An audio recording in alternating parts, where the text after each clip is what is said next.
আমার ছোট্ট বন্ধুকে পিছনে নিয়ে চলে গিয়েছিলাম আবনিতে এবং দেখে এলাম জয়দীপ মুখোপাধ্যায় পরিচালিত ছবি দ্য একেইন বেনারসি বিভীষিকা।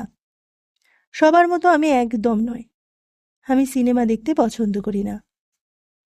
যদিও বা দেখি, ভালো লাগার চেয়ে খারাপ লাগাই থাকে বেশি। সুজন দাশগুপ্তর লেখা একেনবাবু প্রথম দেখলাম, আগে তার বই পড়িনি। আমি আসলে ডিটেকটিভ বই পড়তে একদম ভালোবাসি না। এখানে এই সিনেমার মধ্যে আমি সেরকম রোমাঞ্চকর কিছু খুঁজে পাইনি।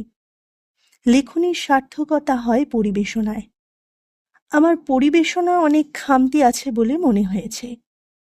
যে শব্দগ্রহণ করা হয়েছে তা আরও রোমাঞ্চকর হওয়া উচিত ছিল। একটা ডিটেকটিভ সিনেমার শব্দগ্রহণ কিন্তু খুব বেশি ভূমিকা রাখে।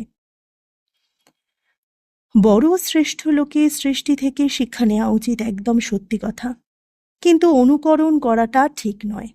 অনুসরণ করার মধ্যে দিয়ে আসল শৈল্পিক ব্যাপারটা ফুটে ওঠে। আমি তেমন বোদ্ধা নই, আমার স্বল্প জ্ঞানে যেটুকু মনে হলো সেটুকুই বললাম। সবাই ভালো থাকবেন, সুস্থ থাকবেন।